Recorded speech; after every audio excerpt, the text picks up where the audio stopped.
fly-in, and we are here to show you just how much fun you can have with your airplane at beautiful destinations like this. We're here today in Glasgow, Kentucky, and we can't wait to show you around. As a matter of fact, our host is over there waiting for us, just looking at me while I'm talking to you, and I can't wait to go see what he has in store. Oh, and as an added bonus, if you stay tuned to the end, you will get to see the operation of an amazing dairy farm. How cool is that? In the meantime, let's go take a look at the inside of this coming soon home. You'll get to see just how beautiful it's going to be in about 3 months. Let's go. Well, hello everyone. Hello. How are you guys? Calvin. Good. Hi, Calvin. Nice Good to meet you. Guess I saw you at Airstrip. Yes, that's where we met. Oh, this is so beautiful. It's not quite done yet, but it's getting there. Yeah. Well, you've made a lot of progress since the last pictures that you sent, so I can't wait to see it.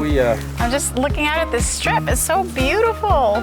Yeah, I'm just goes on fortunate. Yeah, to have a farm. Grew up on this farm. Dad let me take a strip out of the cornfield to put in a strip. So I'm fortunate and happy to have it. Yeah. Yes, well, it's a nice little community, and I'd say it's beautiful. So yeah, it's still a work in progress, but once you step here, I've got to redo all this grass here and get it flowing away from the house. But of course, I fix up, buy and sell vintage airplanes, fix them up. Working on a 170B right here for like a backcountry plane with a bigger motor and stuff. Then I got a Swift here that I hauled in from Kansas. Working on it. It had a takeoff incident, so it needs quite a bit of work. But yeah, this will be the hangar anyway. Yeah, and great big one.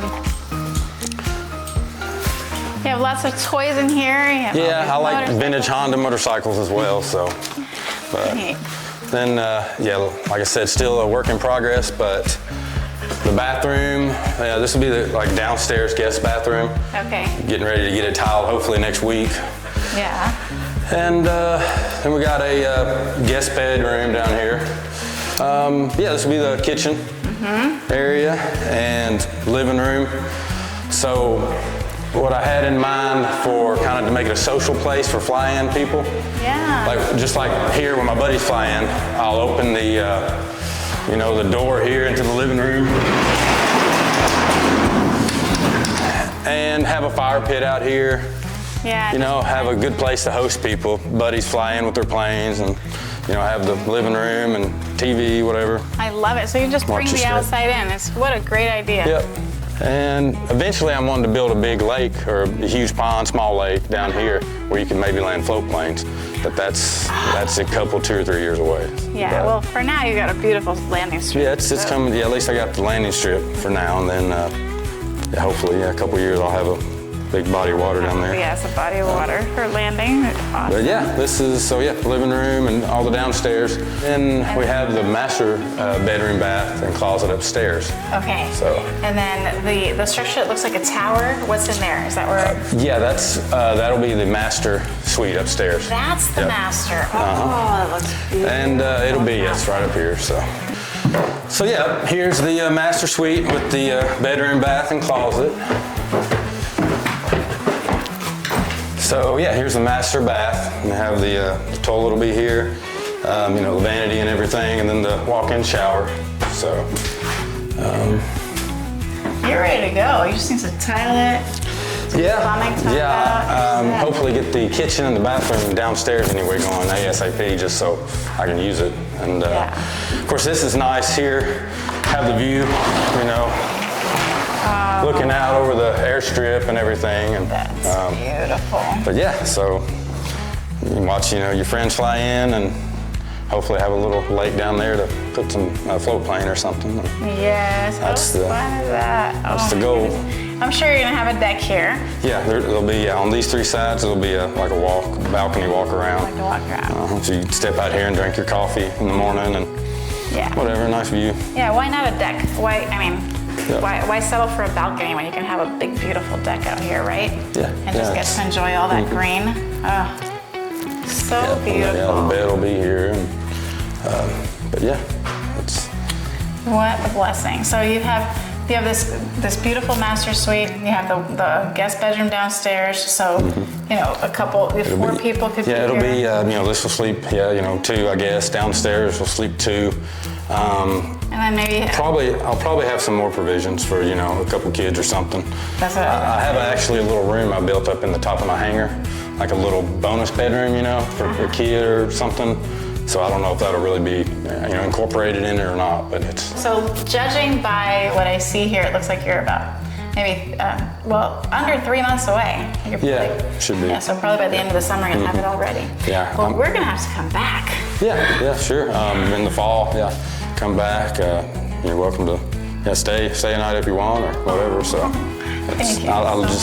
that's what I love about all this is just having people, you know, like my buddy just randomly stop in, and just people stopping in to say hi. You know, and that's why I have the couple dirt bikes and 4-wheelers so people can ride. You know, I got some trails back there, and that's just that's what I love. Yeah, it's just enjoy all that this area offers. You know, with the dirt bikes and flying in. Just that's the beautiful thing about being on the plains is that you know Axel and I we're from Utah, and that's beautiful too.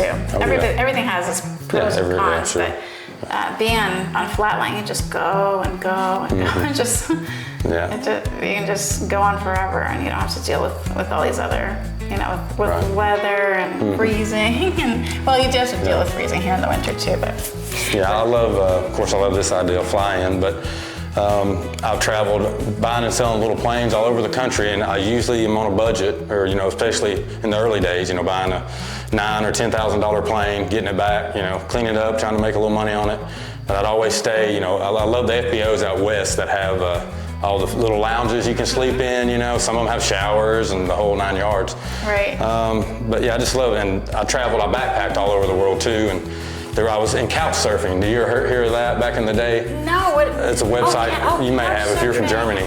Couch surfing, I was one of the early people on that. So I've stayed in all these other countries, you know, nice local people just let me stay in their extra bedroom or on their couch and show me all the local town. And I love doing that, you know.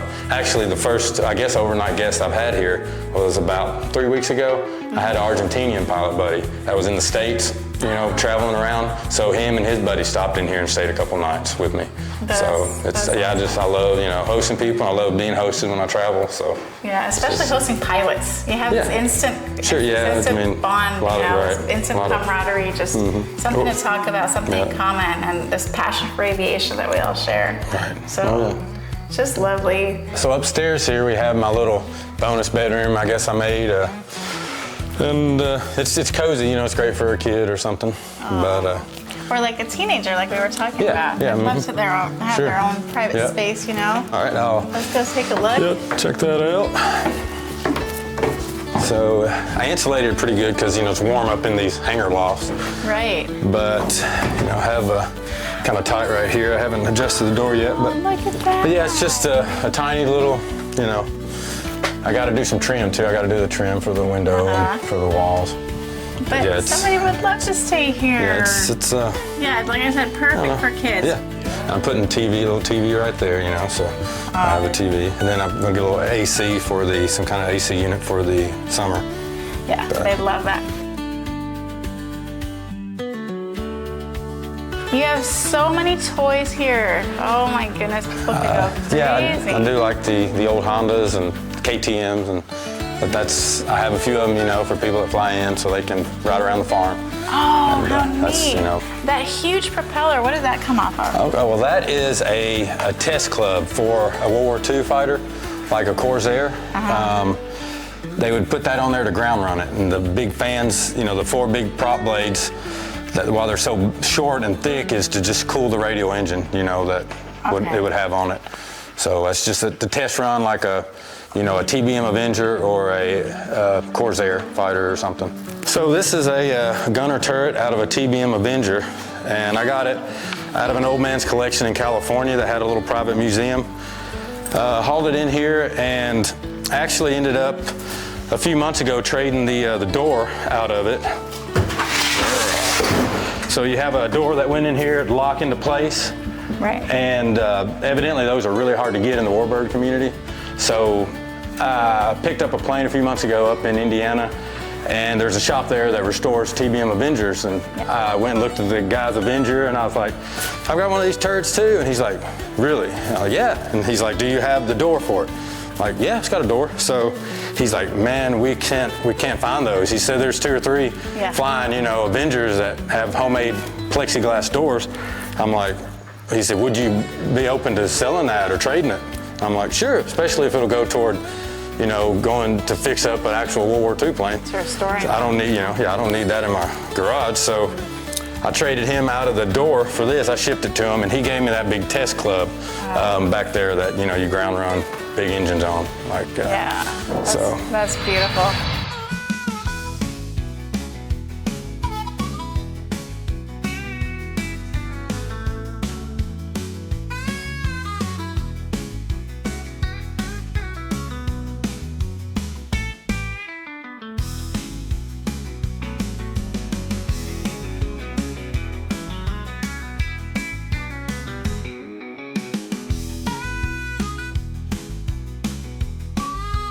So this is our dairy farm. We milked cows here up until about 5 months ago. We still, you know, raise Holsteins, still raise and feed dairy cattle. It's just so much work, and it's so hard to find help to milk cows. So we turned more into a feed cow operation instead of a dairy, but that's kind of what we do now. You can turn around here and see all the cows. Wow. We have probably about 160 or so Holstein cows in here that are growing. And eventually, when they are far enough along, they're going to have a baby. We will take them somewhere else. We do, and we feed them, you know, in the feed troughs twice a day. You know, we'll feed them, and yeah. Wow. And where do you keep the bulls? The bulls will be in a lot down there, one of the outside lots. That's where we would put them to get pregnant. Okay. And so yeah, they're down there. We used to keep some bulls when we had the milk cows in here. We'd keep a bull in each side to get the cows repregnant, you know, after they are milking for a while. But all females here, heifers, no bulls in this building.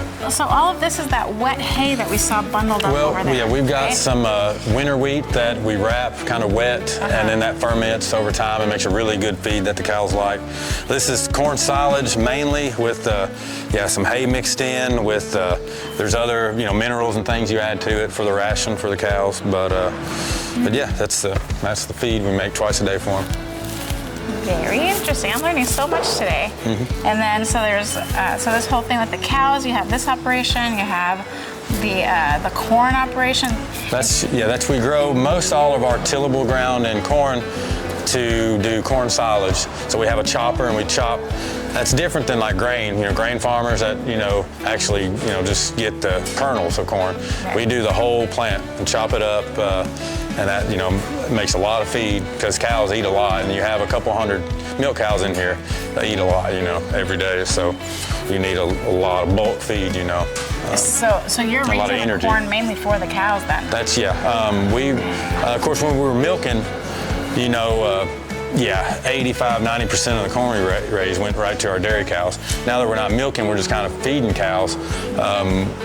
They won't eat quite as much probably as all our dairy cows that we had, but we will do some more corn this year in grain and maybe sell it on the market just like grain farmers do. And you have 300 acres of corn, you said? Well, the whole farm, a little over 300 acres probably. So yeah, we do 250 acres of corn. And maybe have, 350 or so total.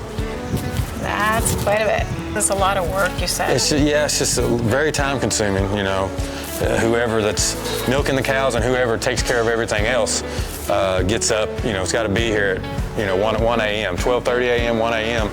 to start milking, to start mixing all the feed. And twice a day we clean out all these stanchions, you know. We scrape out all the manure into the manure ponds in the back. And then when the manure pond gets full, we'll have it pumped all over the fields, you know, to put all that nutrients, to fertilize all the ground, you know. Back into the soil. To grow the corn. It's all just a cycle, you know. So here is where we used to milk cows up until 5 months ago. And you get 6 on each side. They'd come in here and you would clean their teats. And then once they're clean, you put these on. This is a vacuum system.